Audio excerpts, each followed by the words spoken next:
Bonjour à tous, j'espère que vous allez bien. J'espère que cette journée en fait vous porte bien. Aujourd'hui, je vous présente un extrait de formation sur les émotions. L'émotion est souvent la chose la moins comprise et peut-être parce qu'elle ne se gère pas forcément et sûrement parce qu'elle ne se contrôle pas. Et c'est peut-être là, en tout cas, qu'on a les plus grosses problématiques et c'est pour ça que je pense que beaucoup de personnes tentent, en tout cas, de trouver des solutions, des approches et des postures pour essayer, en tout cas, de mieux faire circuler cette énergie et de venir à bout, hein, un petit peu des émotions comme le stress, la peur, la colère ou les choses qui peuvent, en tout cas, nous brasser quand on se retrouve dans des situations difficiles. Mais c'est important aussi de comprendre que les émotions ne sont pas là par hasard.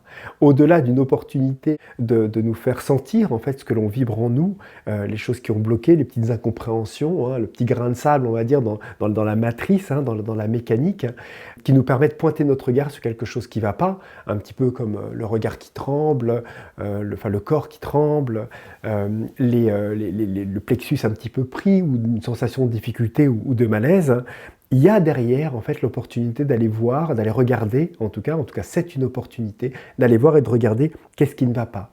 Où est-ce que ça vibre, où est-ce que ça bloque, à quel endroit en fait ça ne circule plus, parce que derrière ça, il y a un cadeau, il y a quelque chose derrière que l'on peut voir, une mémoire, peut-être une blessure, peut-être une incompréhension, en tout cas une contraction qui est présente.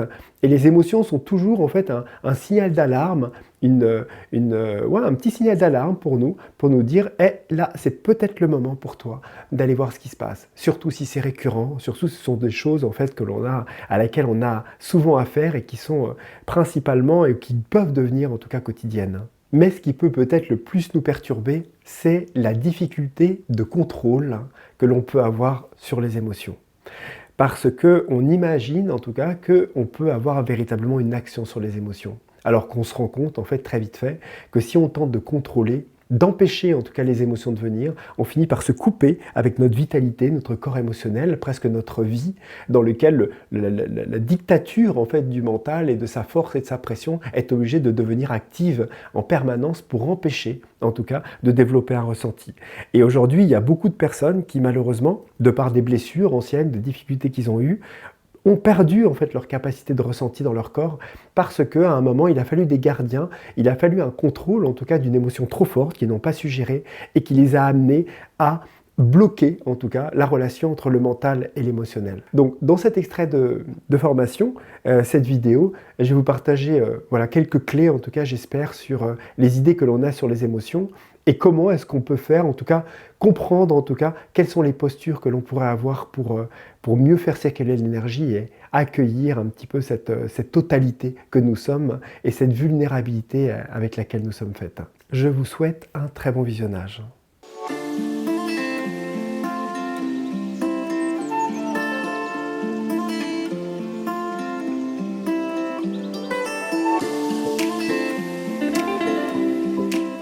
On va parler de gestion des émotions, on voit beaucoup ça. Moi-même, j'ai une formation qui s'appelle gérer ses émotions par la méditation. Mais fondamentalement, vous vous dites bien que c'est presque un titre mot-clé.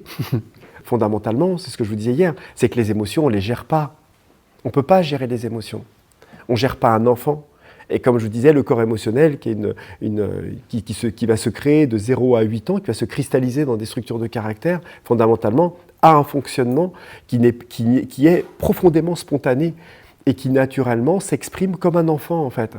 Et comme je vous le disais, c'est pour ça qu'à un certain niveau, notre mental adulte est toujours en confrontation avec ou a du mal à accueillir l'émotion qui, de manière spontanée, en fait, à chaque moment, peut intervenir à n'importe quel moment pour foutre le bordel, en tout cas, hein, dans notre vie ou dans une situation qui n'est pas adaptée, hein, comme un enfant arriverait à des moments qui ne sont pas convenus, tout simplement.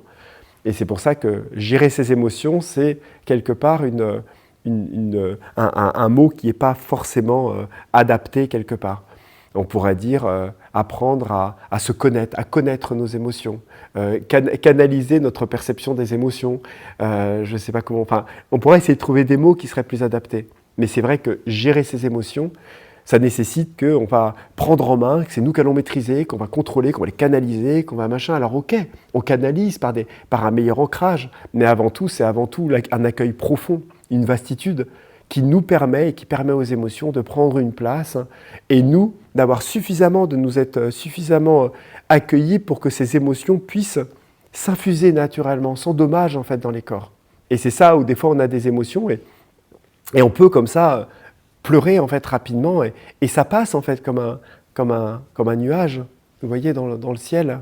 Et je me souviens de je ne sais pas si vous avez déjà été près de Amma lors de certains darshan, et Amma devient complètement les personnes qu'elle a en face d'elle. C'est hallucinant. Si vous restez vraiment à côté d'elle, et elle est là d'un seul coup, et on la voit par exemple, elle est en train de discuter donc avec les personnes qui viennent pour le darshan, et d'un seul coup, elle est là, elle fait le darshan, ma fille, ma chérie, et d'un seul coup elle discute, ah elle est joyeuse et tout ça, elle est là, elle discute, nanana. Après il y a une autre personne, oh nanana. Et puis d'un seul coup, je me souviens, il y a une femme qui arrive avec sa fille, et elle arrive comme ça, elle la prend, et là d'un seul coup, elle se met à pleurer. Elle pleure, ma fille, elle était en train de pleurer avec elle pleurait, etc.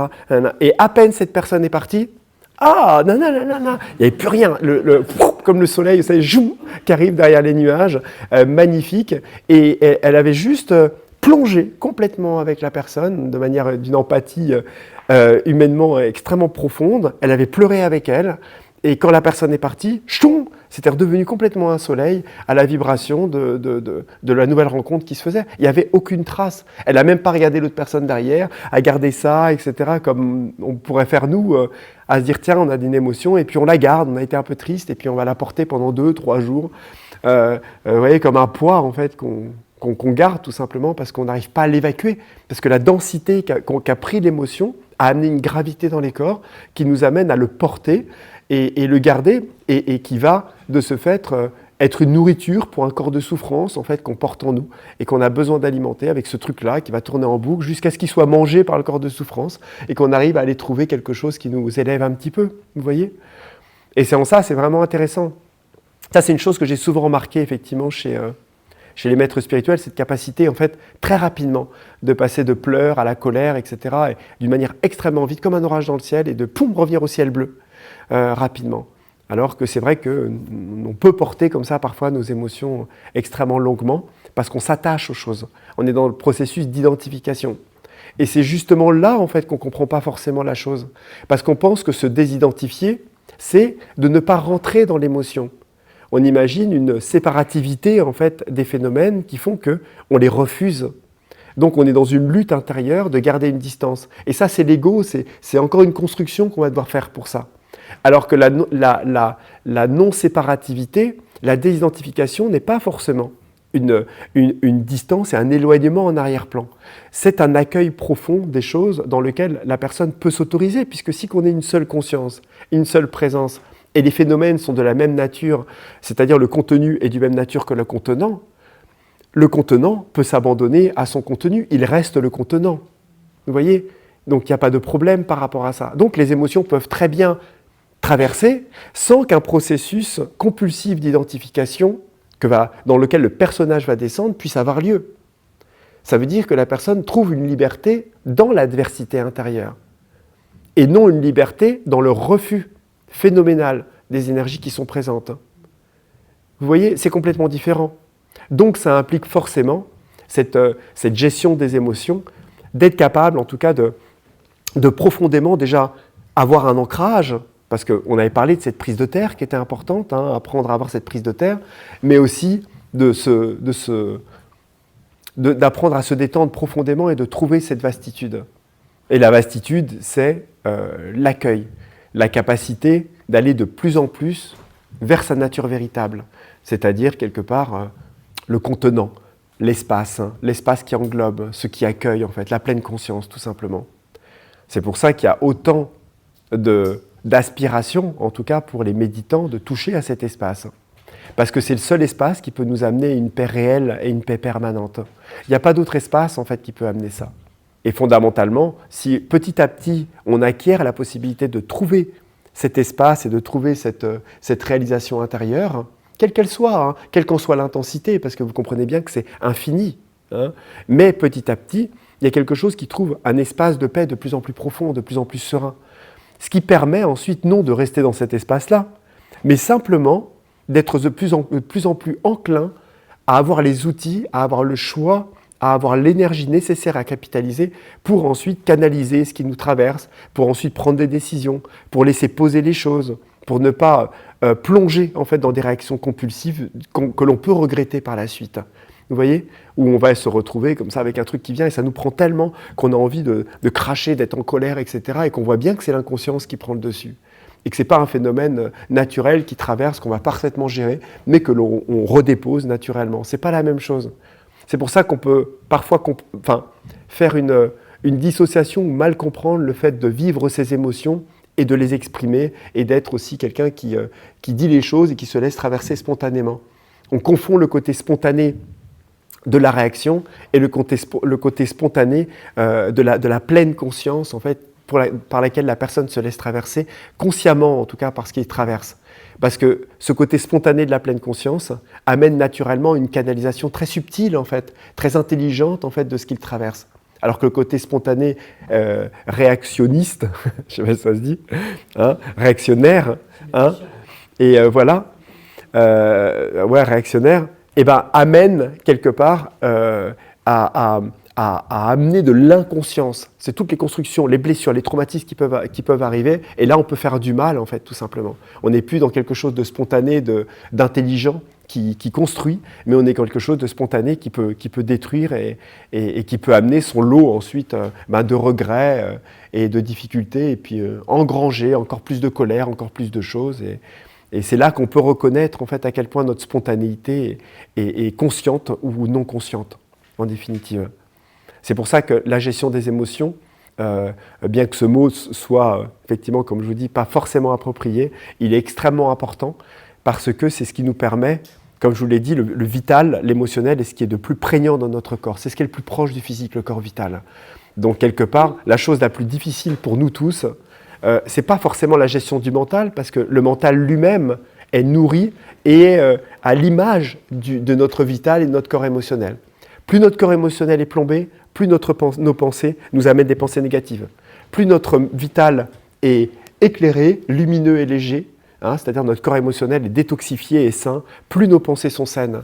Donc il ne faut pas s'occuper du mental en fait en tant que tel. Le mental, il suit et il est le prisme, le miroir de l'émotionnel. C'est pour ça qu'on dit « Ah, tu réfléchis ». Réfléchir, c'est un miroir qui réfléchit, la lumière réfléchit. Donc c'est un corps qui réfléchit les qualités de notre émotionnel et non le contraire. Bien qu'ensuite, il y ait un cercle d'une interdépendance évidente en fait qui ait lieu. Mais cependant, c'est dans ce processus-là que ça se fait. C'est pour ça que fondamentalement, cette capacité à trouver le calme, à travailler sur nous et à nous libérer en tout cas des choses est importante. Libérer notre vital, en tout cas, de nos traumatismes et nos blessures, de notre corps, de nos corps, pour se sentir mieux, tout simplement. Et ça, forcément, ça se fait par plein de pratiques hein, qu'on a vues aussi ensemble, mais c'est important. Et c'est là où, dans certaines traditions spirituelles, dans certaines spiritualités, il y a des courants traditionnels qui ne le prennent pas forcément en compte, et des gens qui peuvent tenter par cette optique de libération, ne pas aller dans leurs émotions, en pensant qu'en arrière-plan et en se détachant de plus en plus, ils vont se libérer tout simplement.